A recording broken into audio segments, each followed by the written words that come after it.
Você inicia a gravação, Luiz? 3. Inicia essa gravação. Vai fazer o barulho. Legal. Bom dia, pessoal. Vamos começar? O tema da nossa próxima palestra aí é, sem dúvida, um dos mais urgentes do nosso tempo aí, tá? É o combate às fake news. Todo mundo sabe aqui que elas têm se espalhado aí de forma alarmante aí nas redes sociais, né, minando a confiança na ciência e também erodindo os próprios pilares da nossa democracia. Né? Como o resumo da palestra aponta, o fact-checking manual, né, embora essencial, simplesmente não dá conta da escala do problema. Tá? Então, para nos apresentar uma abordagem inovadora aí, que une tecnologia e fatores humanos para essa luta, a gente tem o prazer aí de receber o Felipe Altoy. Felipe é cientista da computação, engenheiro, com uma carreira que combina pesquisa acadêmica avançada e inovação industrial de ponta. Ele possui mestrado em inteligência interativa pelo Georgia Tech e está finalizando seu doutorado em inteligência artificial na Universidade de Lisboa. Hoje ele vai apresentar seu trabalho intitulado Explainable Automatic Fact-Checking, onde vai explorar como a gente pode usar a inteligência artificial e computação criativa para gerar explicações automáticas e personalizadas que realmente funcionem aí no mundo real para combater a desinformação. Tá? Então, por favor, recebam calorosamente aí o Felipe. Felipe, a bola está com você, por favor, siga em frente. Obrigado, Edson. Obrigado a todos pela presença. Realmente, isso daí é um tema que está muito próximo do meu coração já a essa altura, né? Já venho pesquisando isso já tem 3 anos. E quando eu comecei, o tema já não era assim tão, vamos dizer assim, quente como é agora. E agora, realmente, as coisas meio que explodiram e todo mundo já está prestando atenção nisso. Inclusive, saiu esse ano, não sei se vocês sabem, saiu um paper na Nature sobre fake news. A Nature, todos sabemos o que é a Nature, e a Nature já está aberta a esse tipo de assunto também. Obrigado pela paciência, porque eu estou fora do Brasil tem 26 anos. Passei 23 anos nos Estados Unidos, perdi muito do meu português, e estou aqui em Portugal tem 3 anos, eles não falam português, eles falam outra coisa. Então, o pouco de português que eu mantive, eu já estou perdendo também aqui. Então, obrigado pela paciência, eu vou apresentar em inglês, que é o idioma menos não fluente que eu tenho no momento. Mas as perguntas podem vir em português e vamos assim. Muito bem, então, como o Edson falou, já vou começar aqui. Explainable Automatic Fact-Checking for Personalized Fake News Intervention in the Wild. This is my thesis focus, and I'm going to start by giving you some context just to frame the problem. This is a tweet by Donald Trump that was published in December 2020, in which he claims that he had won the election in a landslide, and then he claimed that there was voter fraud and that the democratic process was broken in the US. And this triggered a series of events that culminated into probably one of the most vicious attacks to our modern democracy, which was the invasion of the US Capitol in January of 2021. So this just gives one modicum example of how serious this problem is.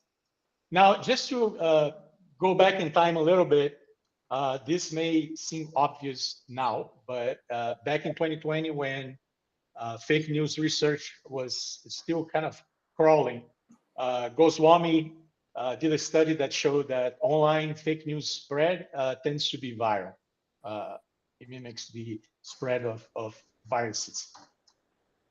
So based on this, we decided to start our investigation back when we started our PhD journey in doing a systematic literature review on online belief formation that studied domain-specific user studies and polarization and opinion dynamics. So we try to kind of have a multi-dimensional literature review.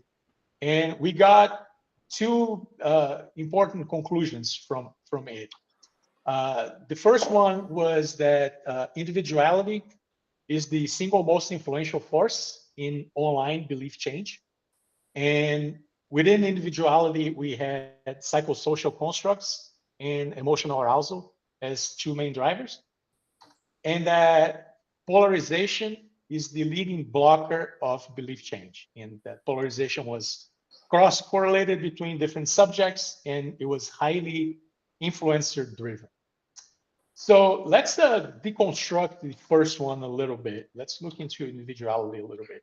So we coined a term, bias chamber, that is basically a combination of confirmation bias, which is from psychology research. This is the human tendency, and all of us have this in some degree or another, to look for evidence that confirms our own internal beliefs. This is confirmation bias. And human beings also carry another trait, psychology trait, called homophily, which is the tendency that we have to cluster ourselves with people that bring the same beliefs that we have. And once you combine the two, then there's the formation of echo chambers as a natural response to this. Now, these are two very important ones to understand. Backfire effect is basically what happens when, and this is a tendency, again, it's a psychological tendency that some people have in higher degree than others, but some people are very adverse to being contradicted. So especially once you bring an argument that has factual evidence that contradicts that person's beliefs, what happens is that person entrenches themselves into a state of disbelief, and they get even more entrenched into what they initially thought prior to the explanation to be presented. So then there is a natural backfire effect, which is basically the person reacts in opposition to what you would expect once you present the argument based on facts. And a third pillar here that is also important is that it was shown that reflection is very highly correlated to belief change, meaning if we get somebody to think about something, the odds of that person to change their original belief is much higher than if we don't get that person to reflect on that subject. And also that emotional nudging leads to reflection. Again, and this is sort of a byproduct against the backfire effect. Backfire effect, if you present a very argumentative explanation, that person backfires. But if you gently, emotionally judge that person into a reflection state, then that person may or may not, but that person has higher odds of changing their original beliefs. Very good. So based on this, we formed our very initial hypothesis that if we personalize explanations, since individuality is a big deal here for belief change, if we personalize an explanation, those explanations could be more efficient than purely factual ones because they could maybe escape the backfire entrenchment continuum there. So that was our very initial hypothesis here. Now, going back again, and this is a little bit of history of fake news research. Initial research of fake news focused more on fake news detection than the actual intervention, as it has been called later by the community here. And Zhang et al. In 2020, they published this, what became a little seminal work in fake news ecosystem, where he expanded that original idea, stating that fact-checking and ultimately education of news consumers was as important as detecting fake news.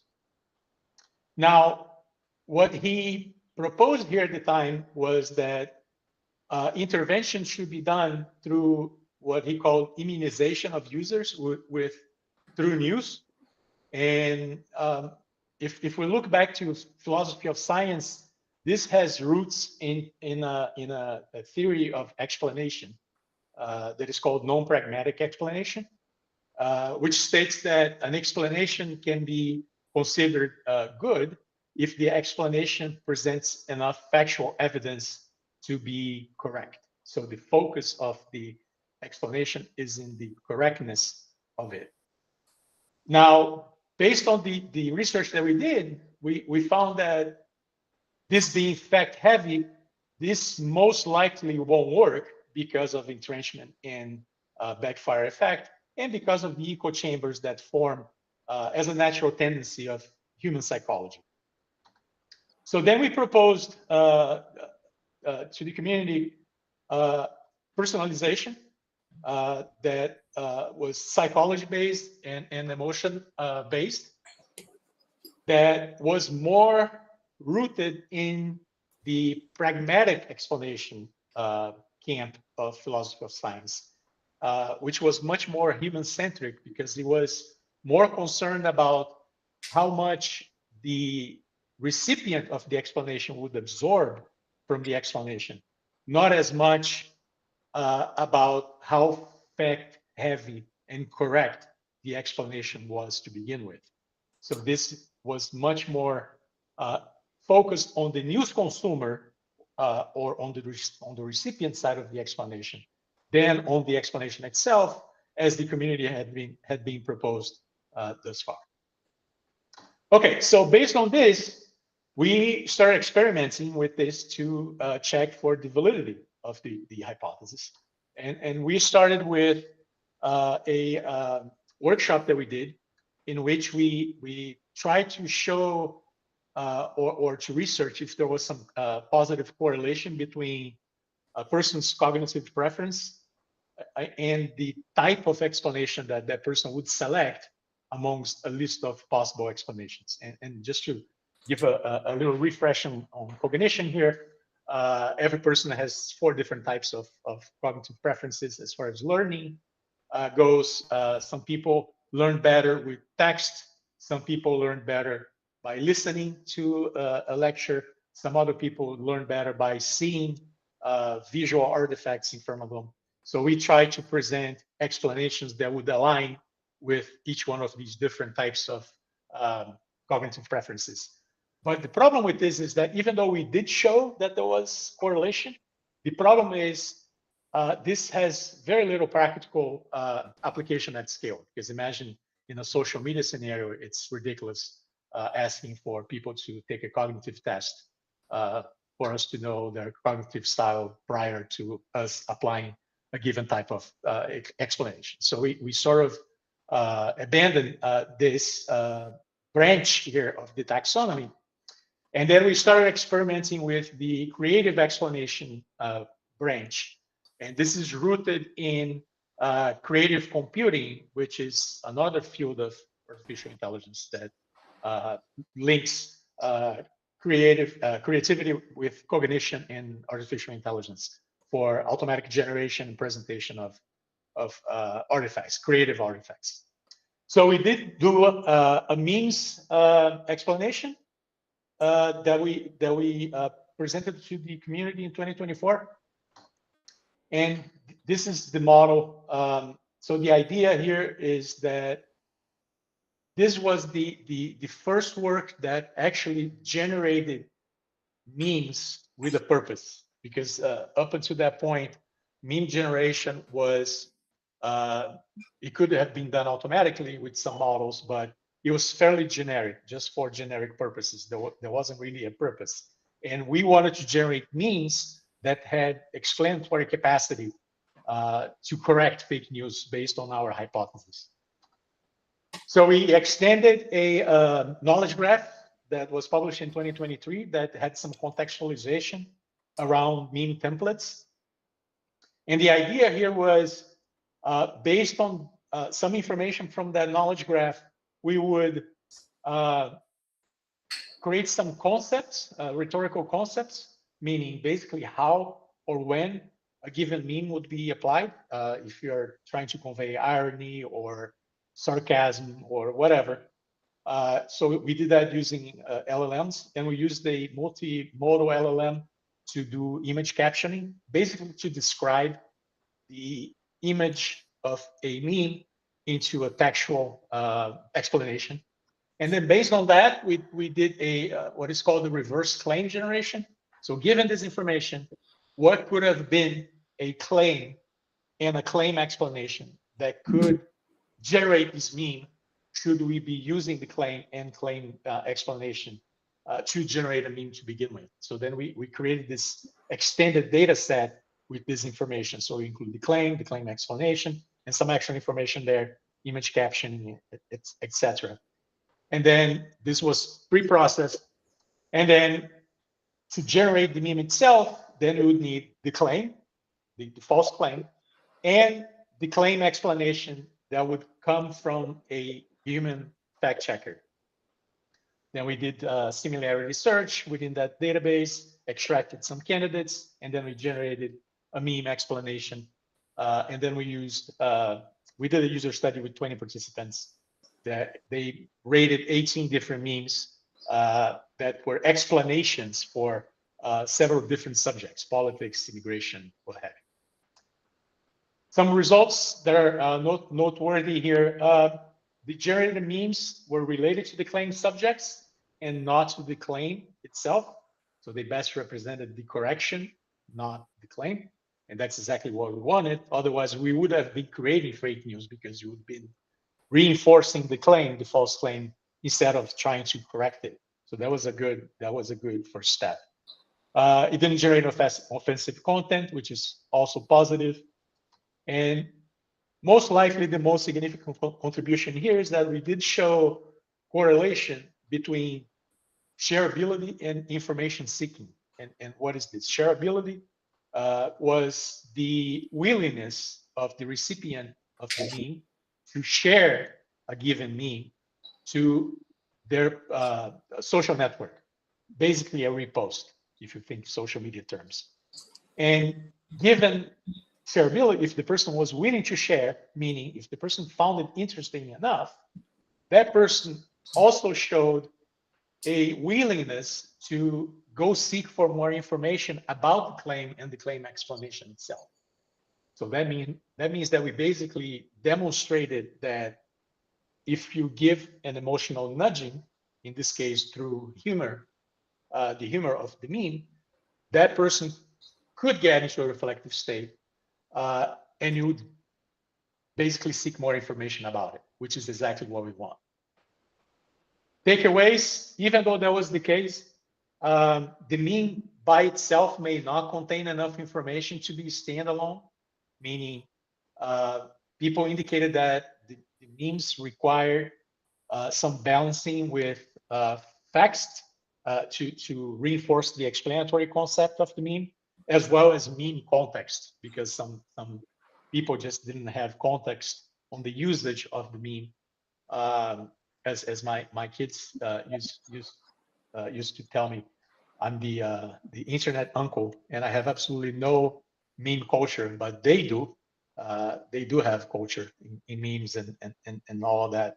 So they are a much more prominent demographic to receive this type of information than me, for instance. But nevertheless, this confirms our hypothesis. Now, another thing here that is important to keep in your back pocket just for now is that remember that we do require to generate the meme explanation, we do require the claim explanation that is done by a human.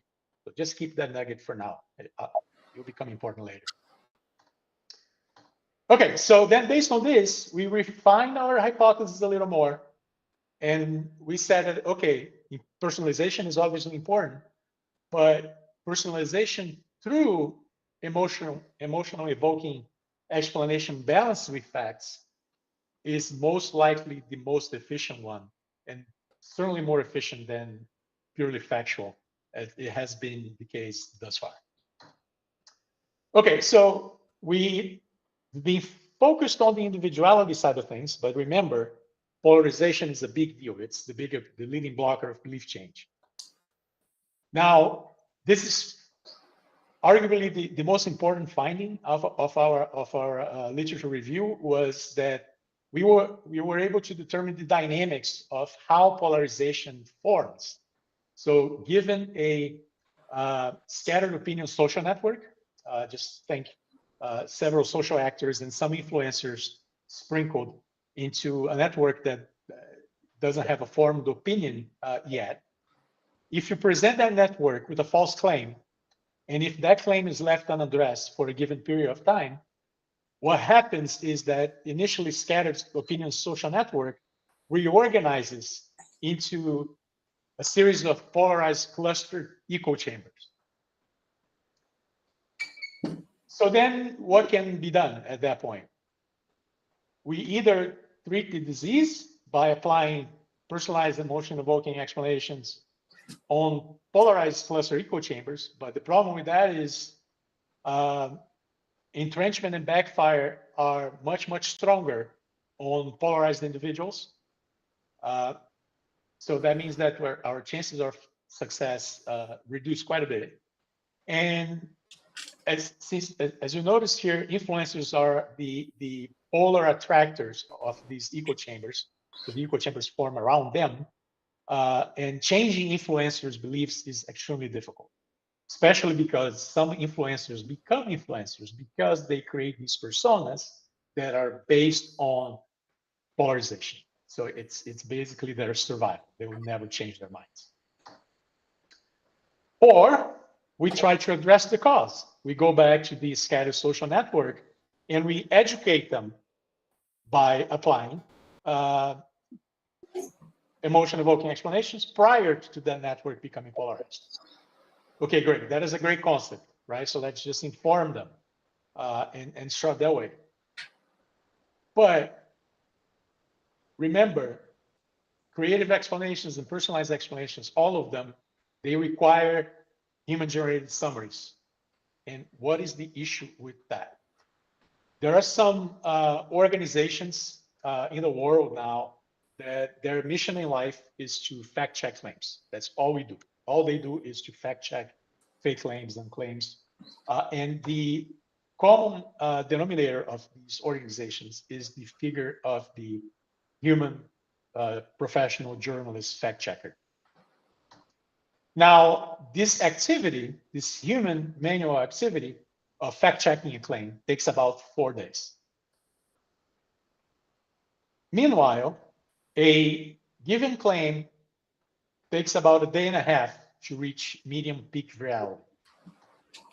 What that means is that we are going to leave that claim unaddressed for about 2.5 days, which is plenty of time for a virus spread to polarize a social network.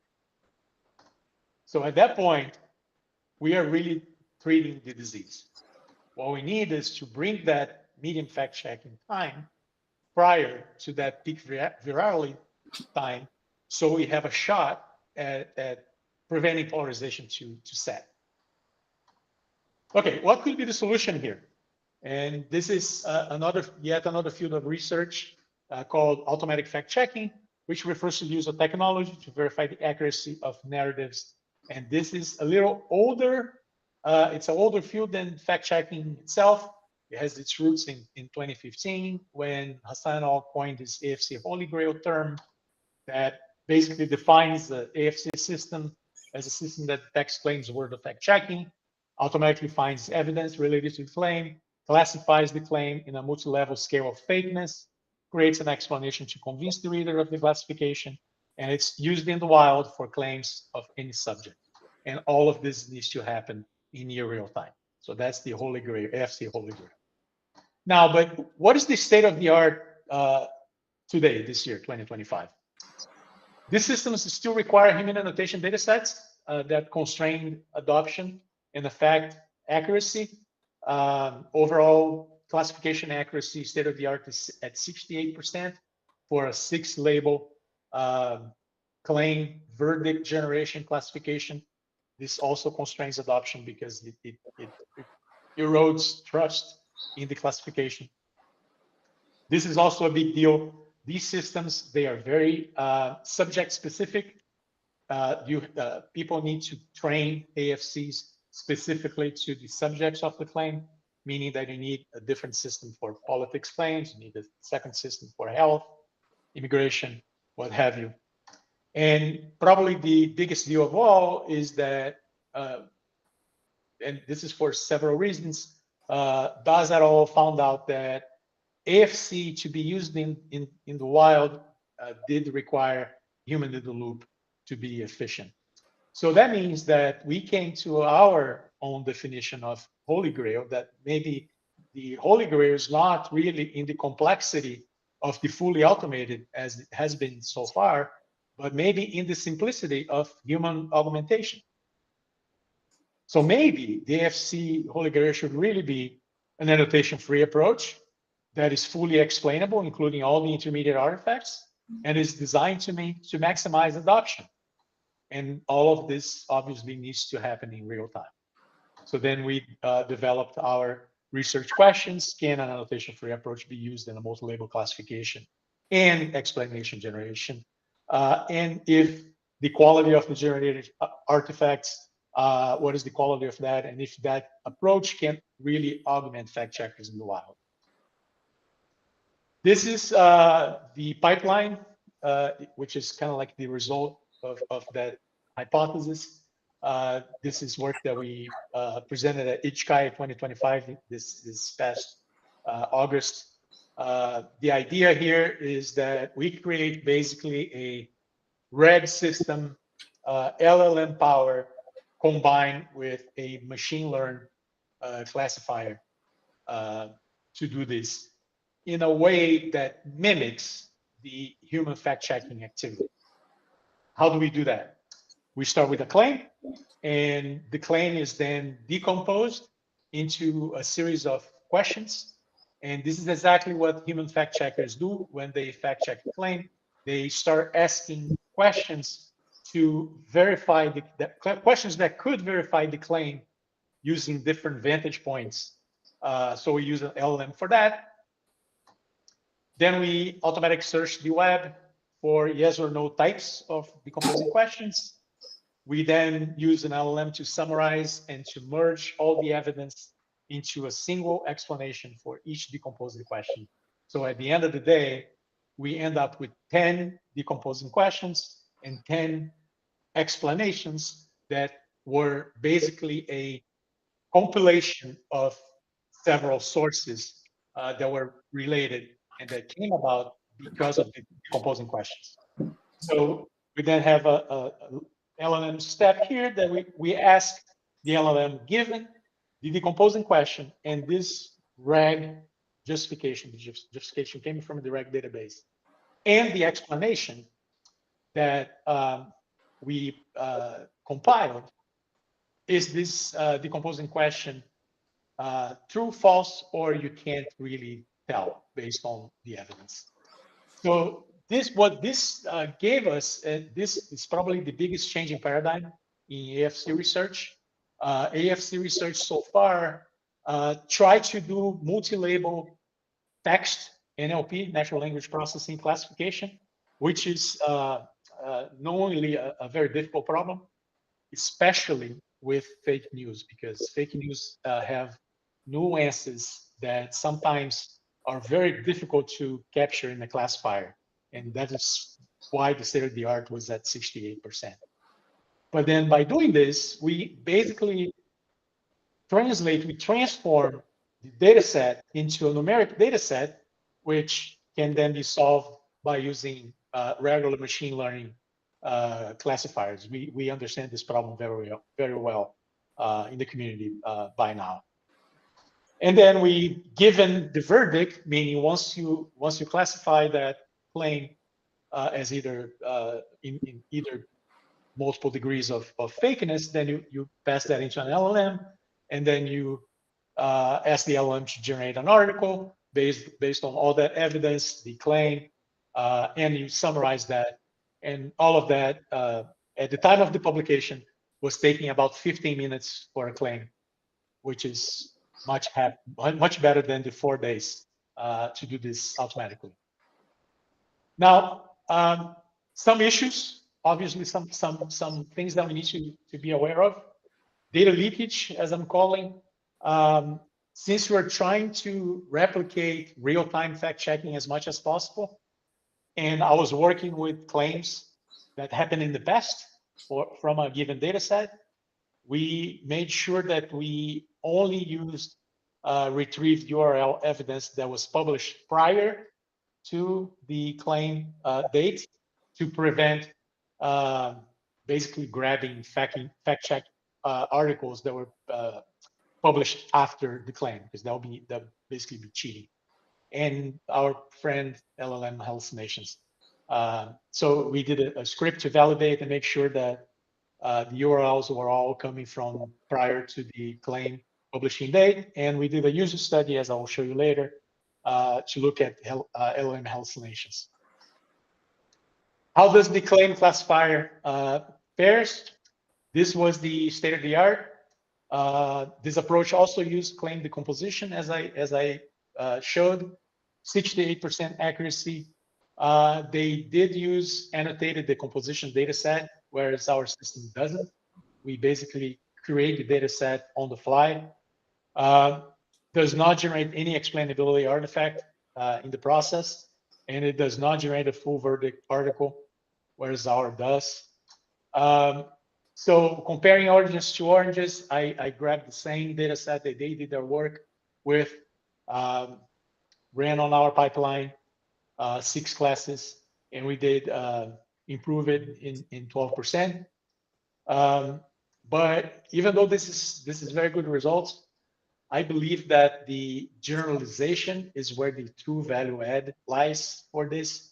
What we did was we grabbed multiple fact checkers, PolitiFact, Snopes, Washington Post, and different claim subjects, and we created a mega database data set with all of those fact checkers, all of those claim subjects, and we ran it as a test data set on the same classifier without retraining whatsoever. The same classifier that we trained on the claim decomp data set, which was the data set used by Chen et al.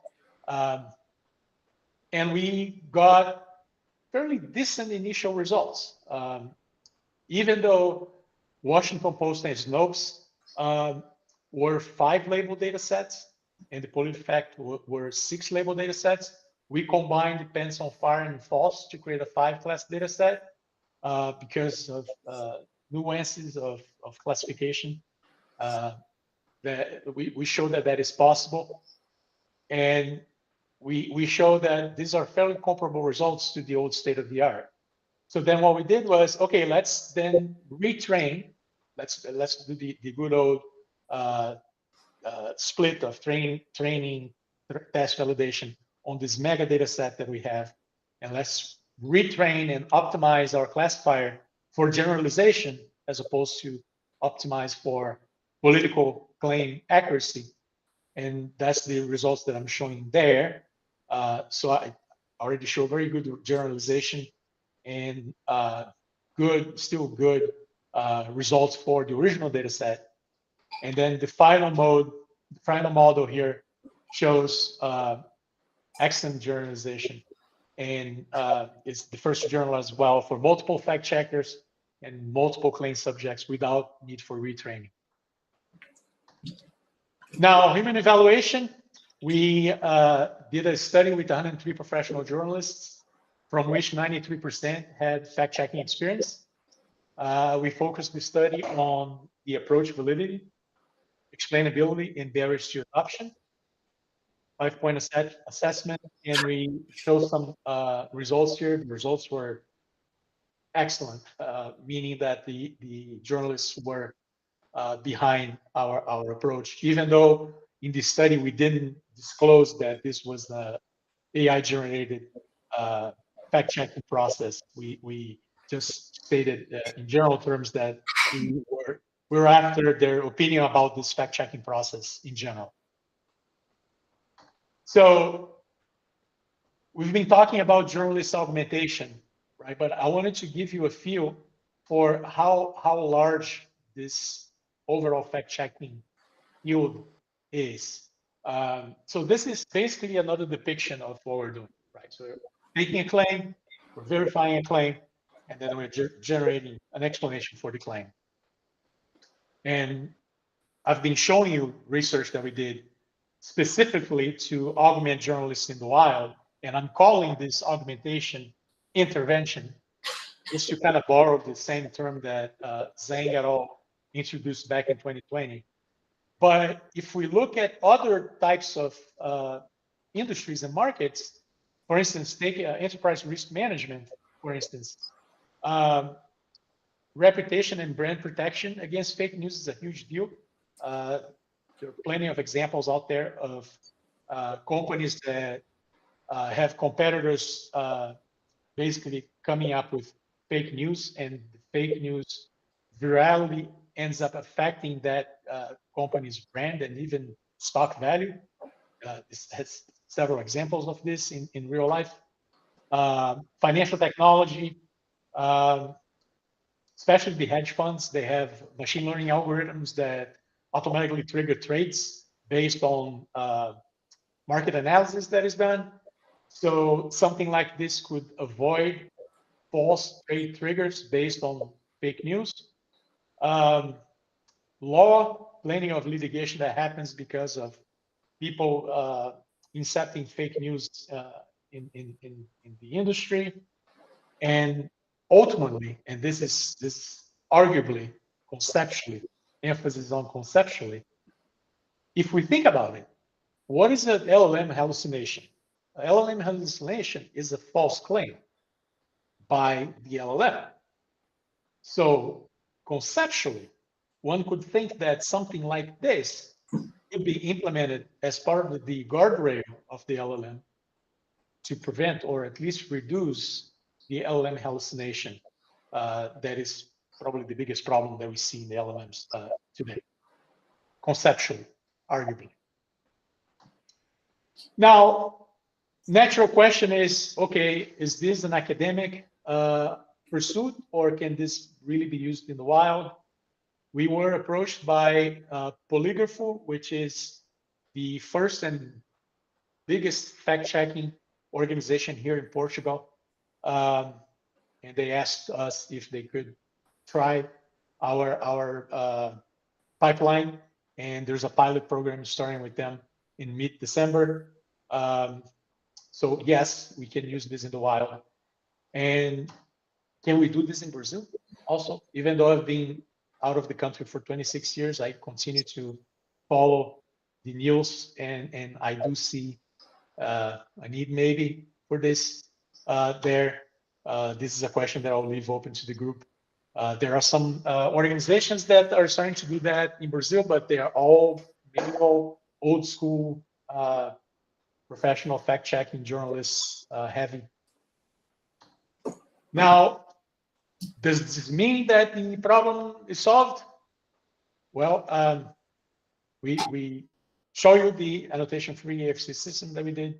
Since then, we expanded to include creative explanation generation using creative computing in a manner that we can generate social media ready jokes, memes, parodies, animations, videos, which is kind of in line with our hypothesis of trying to cater to different types of personalization preferences in social media. And we have improved the pipeline, and all of this is now happening in under 10 seconds, as opposed to the original 15 minutes that we had. Now, remember this plot that I showed you back to argue polarization?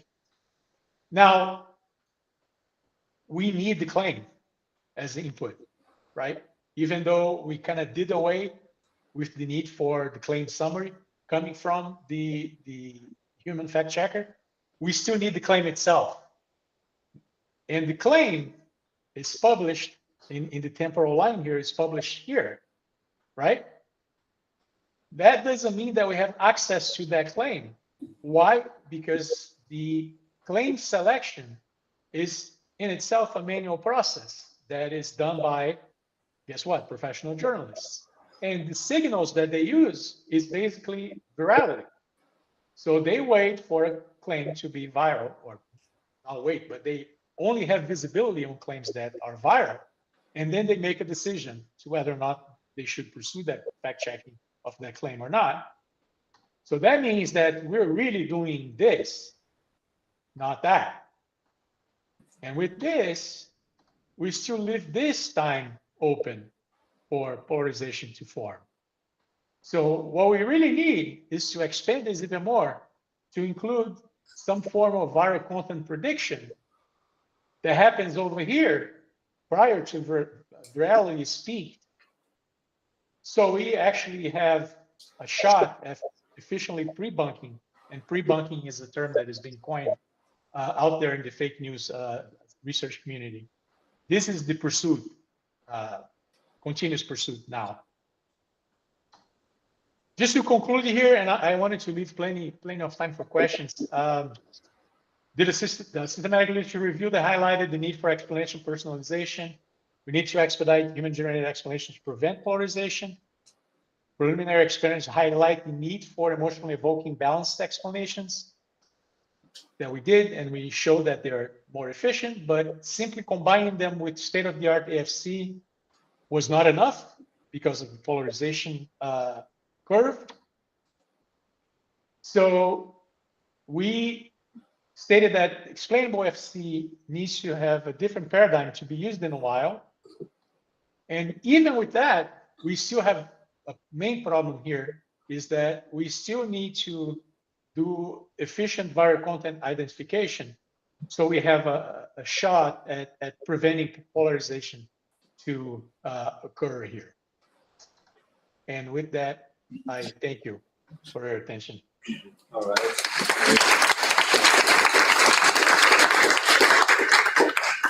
Legal, pessoal. Felipe, muito obrigado pela sua apresentação. A gente tem tempo para perguntas agora. A gente precisa fazer as perguntas no microfone, tá? Onde estão os microfones?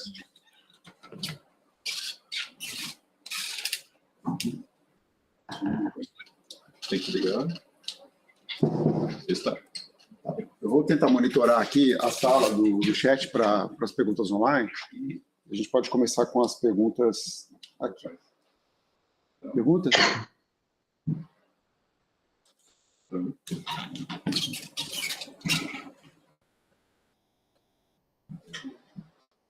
Oi, Felipe. Bom dia. Eu sou a Bom Ana. dia. Eu sou pós-doutoranda do Horus, né, um projeto que a gente tem aqui no ICOD, aqui no IC. Eu trabalho com desinformação, então sua palestra para mim foi muito importante, assim, de conhecer outras abordagens e ficar pensando um pouco no trabalho que a gente está desenvolvendo. E eu fiquei muito curiosa para entender um pouco dessa metodologia que você implementou, especialmente porque tem duas questões em desinformação que são muito importantes de se pensar. A questão do contexto, né, da desinformação, onde ela está inserida, e eu queria ver como que você ia trabalhar um pouco disso, né? Eu vi que você trabalha a questão dos claims, né, e muito importante também, mas se você chegou a pensar em alguma coisa nesse sentido. Isso porque a desinformação não necessariamente ela é algo falso, mas se ela é colocada no contexto, ela pode adquirir esse sentido, né? E uma outra questão, na metodologia que você apresentou, você falou sobre alguns sites que vão ser bloqueados, né? Como que vai ser feita essa curadoria? É a própria agência de checagem que vai fazer isso, né? E se de alguma forma isso também pode abrir margem para também viés, de certa forma, né? Dependendo do viés que o próprio veículo tem, né? Então eu queria ver contigo como é que dá para trabalhar isso, se você chegou a pensar em algum caminho nesse sentido. Obrigada. Obrigado. Deixa eu começar pela segunda, que eu acho que é mais simples. A primeira é um loaded question, como a gente fala, né? A lista de sites bloqueados é aberta. A gente deixa isso a cargo do jornalista. Já sabendo que pode-se ter esse problema do viés. Isso daí é aquela coisa, né? A culpa de pessoas morrerem por tiros de arma não é a culpa de quem inventou a pólvora, né? É a culpa de quem usa a arma para isso. Isso daí é aquela coisa. Eu acho que o viés em si, ele tem que ser mais trabalhado através de literacia midiática. E o que eu chamo de literacia midiática? Isso não eu acho muito difícil isso ser trabalhado de uma forma automática através de IA. Isso daí é realmente um trabalho de educação que tem que ser feito com jovens na minha cabeça. Inclusive, aqui, o Polígrafo, aqui em Portugal, eles têm um trabalho excepcional, eu acho. Eles chamam de Pinóquio na escola. O que é o Pinóquio na escola? É justamente isso. Eles vão às escolas eu acho que é escola primária, alunos a partir de quinta série, ou que seja. E eles apresentam a esses alunos como que se deve encarar uma notícia. Eles explicam o processo, né, de receber uma notícia. Não é porque foi o seu coleguinha que mandou a notícia é verdadeira, vá atrás de informação da notícia, e só botar na internet a notícia também não é segurança de que você vai ter uma resposta que seja fidedigna, tenha certeza de quem você está olhando essa notícia, etc, etc, etc.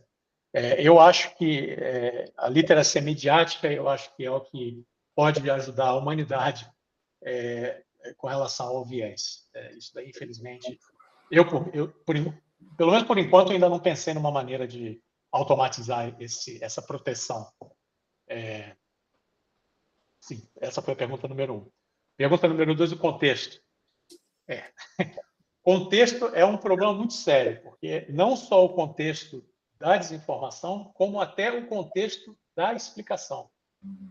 Por que eu falo isso?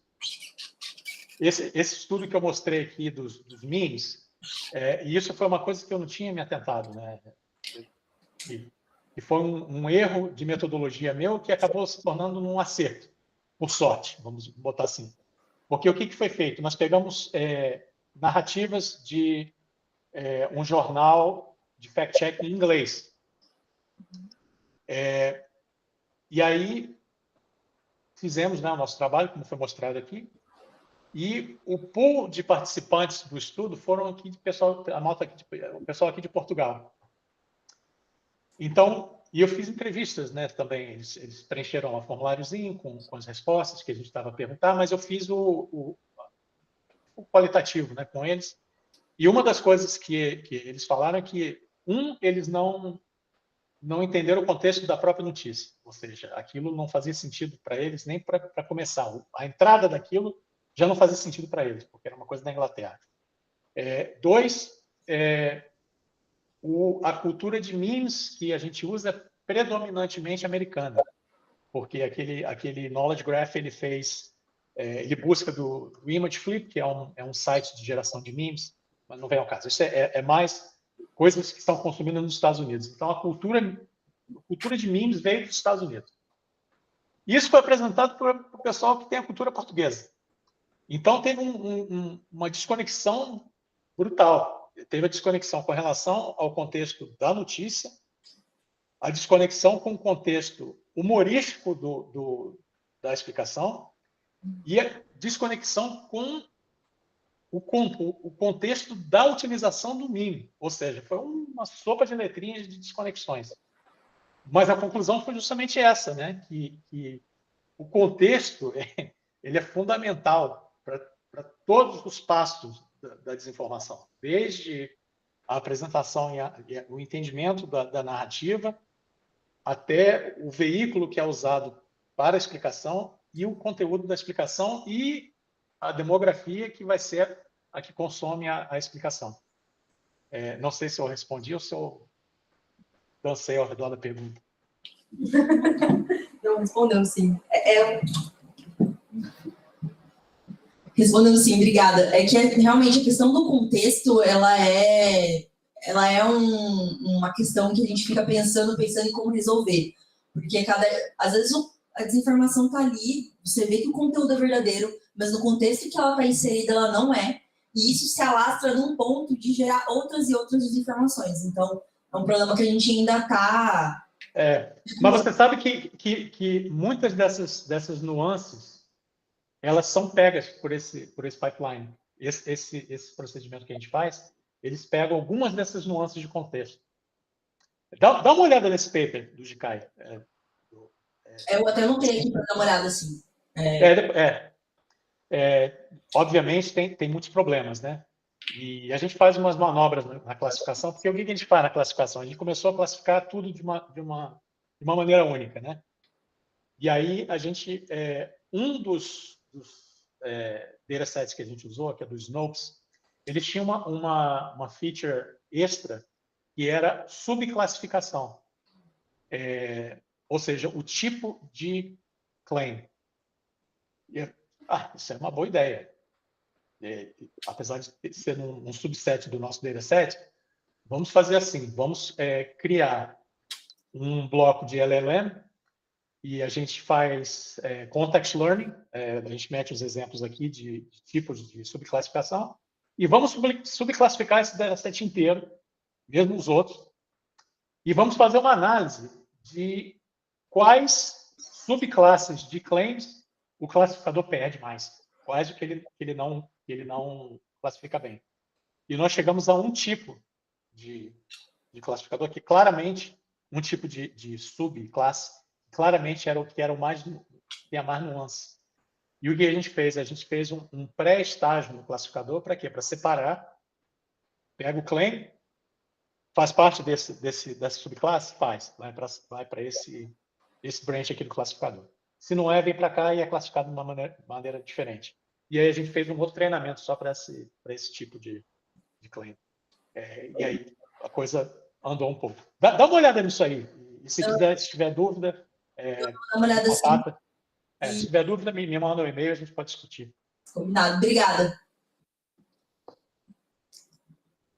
Mais perguntas, pessoal?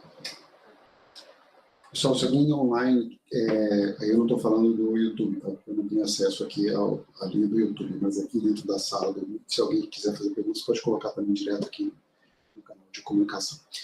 Felipe, eu tenho muitas perguntas, na verdade. Primeiro, muito obrigado pela sua apresentação, tá? Eu vou mudar aqui de lugar, porque eu acho que você consegue me ver por essa câmera aqui. Tem um slide onde você pega e fala sobre como que você consegue afetar as pessoas, né? Tem uma questão que é psicológica, né? Você pode voltar naquele slide, tá? Posso. Acho que está bem no começo, né? Está bem no começo, essa é a motivação do problema, né? Aqui? Um pouco antes, eu acho que é uma árvore, né? Que você coloca... Na parte de baixo, eu acho que é a questão mais psicológica, depois na parte de cima você trata... Aqui? Um pouquinho mais para frente, talvez. Aí, isso aí. Tá. Então, você tem essa questão que é baseado em psicologia, né? A personalização, né? E outra é baseado em emoção, né? Eu entendi pela sua fala que aquela parte, aquele branch de cima, é uma coisa mais universal, né? Não é individualizada, né? Então, temas que sensibilizam as pessoas de forma geral, não? Mais ou menos, porque tem estudos que mostram correlação entre... porque tem vários campos psicológicos aí de estudo, né? Um deles, ele divide entre em inglês, neuroticism e uma outra classificação. E esses grupos, eles têm uma tendência a reagir de forma diferente à emoção. Então, mesmo a emoção, por exemplo, dependendo do contexto da emoção, por exemplo, o neuroticista, ele é uma pessoa mais pessimista. Então, se você apelar para o sentimento do medo nessa pessoa, ela vai ter uma resposta emocional muito maior do que se você apelar para o medo de uma pessoa que é um otimista. E tem lá a classificação na ciência de psicologia que é específica para isso. Então, apesar de parecer que a emoção é uma coisa horizontal e válida para todos nós, existe a resposta ao estímulo emocional, ela ainda é individualizada. Tá, entendi. E aí, o que eu queria trazer aqui, né, principalmente para essa questão da individualização, né, do remédio aí, existem ferramentas hoje que ajudam a gente, quer dizer, poderiam ajudar, né, elas não ajudam a gente, elas têm ajudado as grandes empresas aí, a entender como as pessoas pensam, né, o perfil delas, né. Então, se você parar para pensar no próprio Reels, né, do Instagram, a pessoa, quando ela está fazendo scrolling, né, a quantidade de tempo que ela gasta em cada vídeo ali é um indicativo se ela gosta daquilo ou não. Imagina, tem muita informação que você pode derivar, né, a partir desse tipo de inputs. E aí a pergunta que eu tenho para você é o seguinte, já tem gente olhando para isso, né, nesse mundo, de como você afetar as pessoas, para sensibilizar as pessoas, né, usar esse tipo de informação para encontrar o caminho mais fácil para sensibilizar as pessoas? Pois é, ótima pergunta. Isso daí, porque, como está claro aqui, o início do meu trabalho ele estava focado mais em personalização, né? Depois é que eu descobri que personalização, depois da polarização não adiantava de nada, aí eu meio que mudei um pouco o foco para FC. Uhum. Mas uma ideia que eu tive na época, e eu cheguei até, eu acho que eu até preparei o estudo, eu só não corri o estudo. A minha ideia foi justamente essa, ver se eu conseguia definir o conceito de personas, né?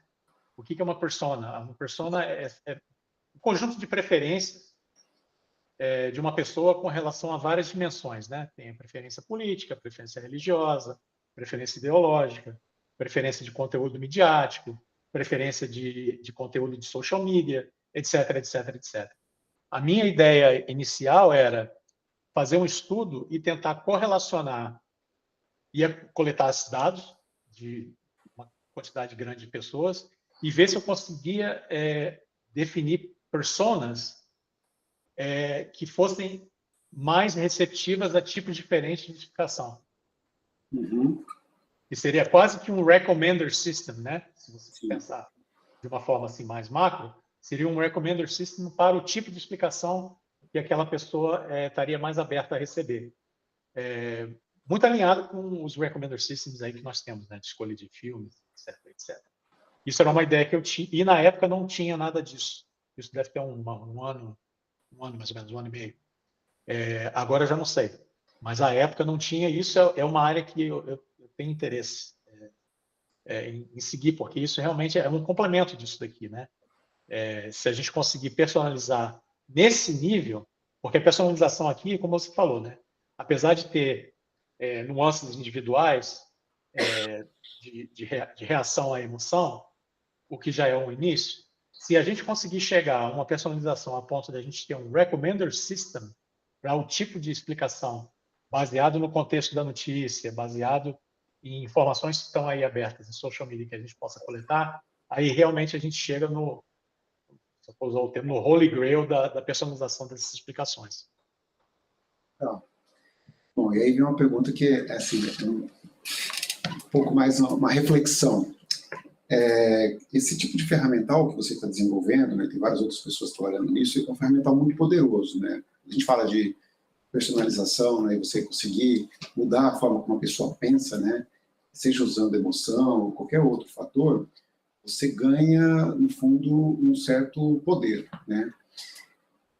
Agora, esse poder, né, na mão das pessoas erradas, ele também pode ser muito perigoso, né? A gente teve aquele escândalo lá da Cambridge Analytica, né? Isso é a história, a nossa história como cientistas, né? Então, você já refletiu sobre isso, né? Ou seja, quais são os grandes riscos, né, desse tipo de tecnologia se desenvolver a ponto de que a gente consegue convencer as pessoas em massa do que a gente quiser?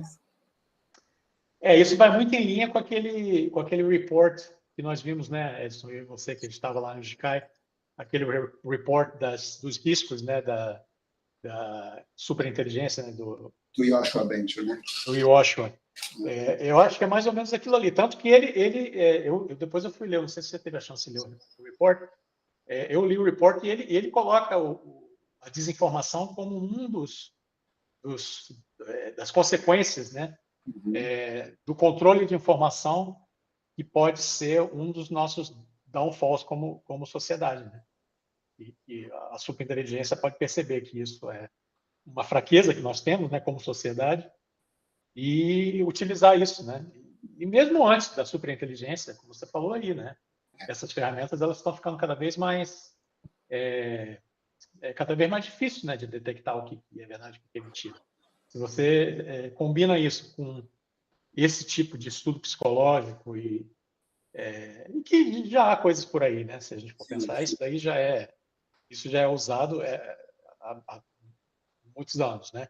A diferença é que agora as ferramentas elas chegaram num nível que, combinando essas ferramentas com esse tipo de estudo psicológico, realmente elas podem trazer problemas, né?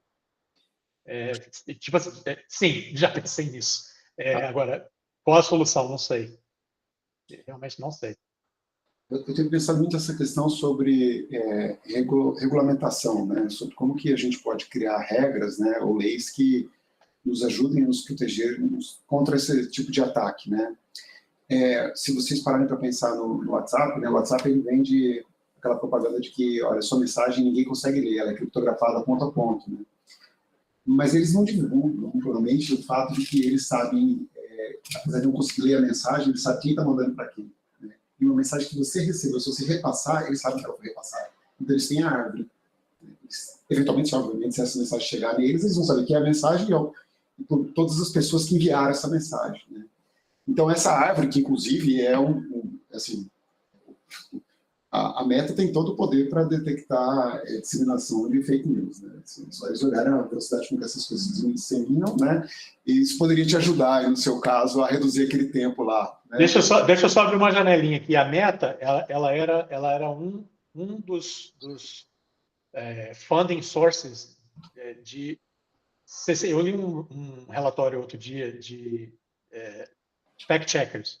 Isso está virando uma coisa tão importante que já existem relatórios focados nessa indústria, né, que virou uma indústria. 65% de todos os fact-checkers mundiais, eles sobreviviam por causa de fundos vindo da Meta. E a Meta cortou esses fundos em 2025. Então, esse corte de fundos ele já vai matar aí um percentual grande desses fact-checkers. Então, a Meta, uma vez que o Trump chegou ao poder, ela teve uma modificação de 180 graus na direção que ela estava indo. Né? Mas, enfim, fecha a janela. Isso é assustador, né? Porque você imagina, a gente não pode depender de benevolência de empresas para a gente construir essa nossa rede, né, que nos protege. Né? Mas pensando nessa questão da regulamentação, por exemplo, a Meta tem acesso a toda essa informação, né? Mas talvez se a gente tivesse, por exemplo, leis que dissessem que, olha, se você é uma empresa de tecnologia e você tem acesso a essa informação ela tem que ser disponibilizada, né? Para um órgão, para alguma entidade no país, para que ele possa fazer essa checagem, né, dinâmica de espalhamento de informação. Né? Porque eu acho que, no fundo, a gente está chegando num lugar onde, se a gente não conseguir descobrir como essa informação está sendo distribuída, né, dado todas as questões psicológicas da humanidade que você trouxe ali, né, que é o viés, né, aquele entrenchment que você colocou, que eu acho que é um termo bem interessante, né, se a gente não conseguir criar mecanismos para se defender, né, do espalhamento rápido desse tipo de notícia, a gente vai ter uma tragédia, né, certamente. E a gente está indo, de novo, né? A gente está indo no sentido contrário. Por exemplo, o Twitter. A API do Twitter, ela te permitia acesso a dados que são fundamentais para esse tipo de trabalho. E hoje em dia, depois que o Elon Musk assumiu, eu não sei se vocês sabem, mas a API do Twitter agora tem um custo ridículo. É tipo 100 mil por mês para você ter acesso a uma quantidade significativa de dados suficiente para você fazer algum tipo de trabalho. Então, nem isso nós temos mais, né? Ou seja, não só eles não fazem uma coisa que eles poderiam fazer, como eles estão cortando as pernas das pessoas de fora que poderiam fazer alguma coisa. Bom, eu vou passar perguntas para outras pessoas aqui, senão eu vou dominar a nossa conversa com o meu cenário apocalíptico aqui.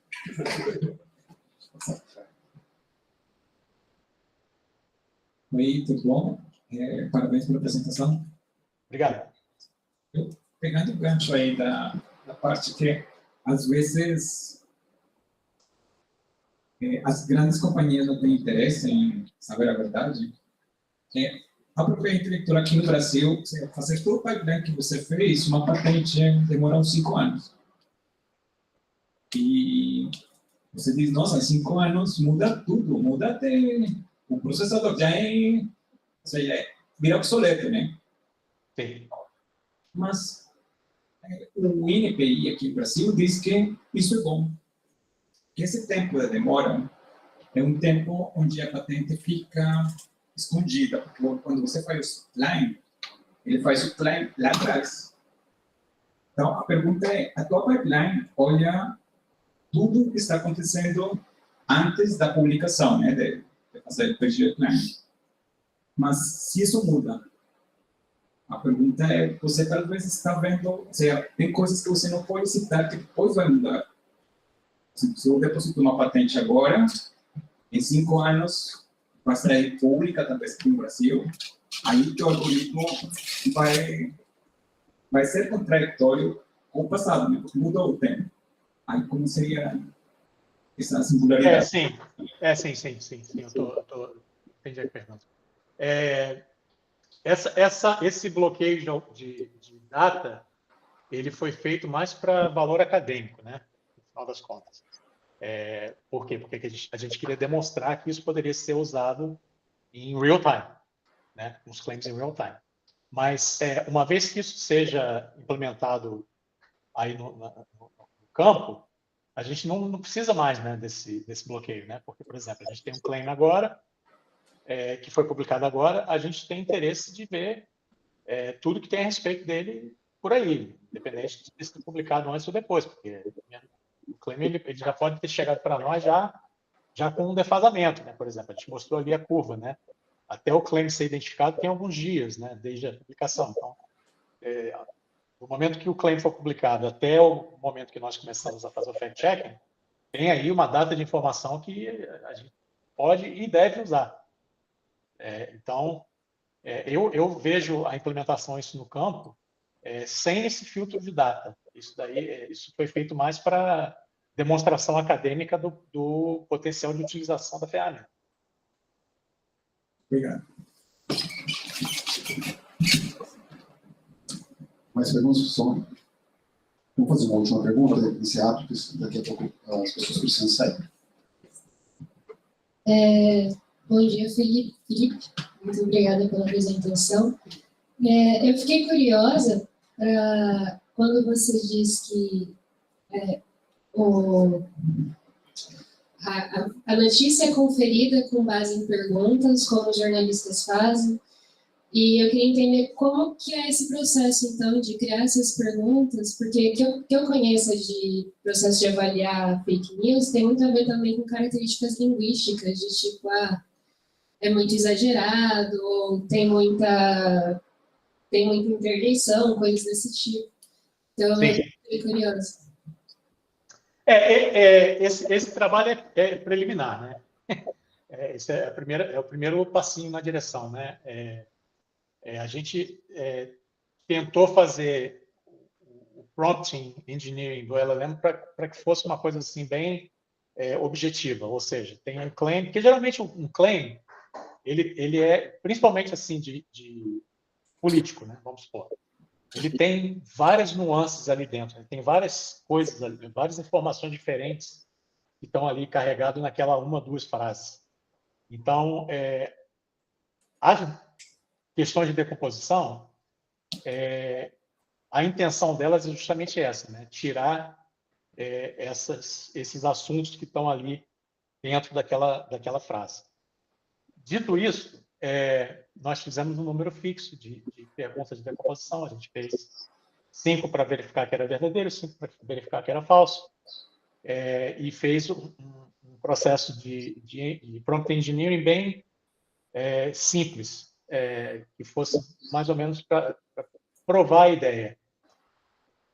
Várias questões aí. Questão número 1. Saiu um artigo, agora não muito tempo atrás, que mostra que esse processo de decomposição ele cria um valor agregado na classificação, ou seja, um classificador que usa esse processo de decomposição. Isso usando o classificador de texto, como era feito antes. Ele tem um valor agregado, o processo de decomposição tem um valor agregado. Mas tem um teto em que, a partir daí, o ruído que é adicionado por perguntas adicionais começa a prejudicar o classificador. Ou seja, nós criamos 10. Arbitrariamente decidimos, vão ser 10 perguntas. De repente, 10 perguntas não é o melhor. De repente, isso varia com o tipo de claim. Por exemplo, um claim que tem mais nuances, de repente ele precisa de 3, 4. Um claim que é mais direto, mais simples, de repente precisa de um só. Então, já existe, pode existir aí um trabalho de melhoria até desse processo de decomposição em si, que é o processo inicial do pipeline inteiro que já foi mostrado que influencia o resultado do classificador lá atrás. Então, sim, tem muito trabalho a ser feito nisso ainda. Muito obrigada. Legal, pessoal. Vamos agradecer mais uma vez ao Felipe, por favor. Felipe, você gostaria de deixar algum contato nos slides aí, ou quer que eu peço a pessoa entrar em contato comigo para conectar com você? Boa. Se tiverem qualquer dúvida e quiserem conectar, estou aqui ao dispor. Tá bom. Bom, aqueles de vocês que tiverem interesse no tema, quiserem conversar com o Felipe mais, me procura, tá? A gente tenta criar um canal aí para vocês interagirem com ele, tá bom? Obrigado de novo para todos, tá? Foi um prazer. Estou me sentindo honrado. Eu que agradeço, Felipe. A sua palestra foi excepcional. Uma última provocação aqui. Você ainda tem a sua ferramenta de gerar memes? E se eu der para você um fake news, você consegue gerar um meme divertido para... Consegue? Então, tenta fazer um meme, depois me manda o seguinte, o fake news a palestra do Felipe não foi interessante, tá? E aí eu quero ver qual que é o meme que você vai me enviar disso aí. Muito obrigado, Felipe. Por favor, pessoal. Obrigado, eu que agradeço. Um abraço a todos. Tá legal, pessoal. Um bom dia para todo mundo. Então, com isso a gente encerra.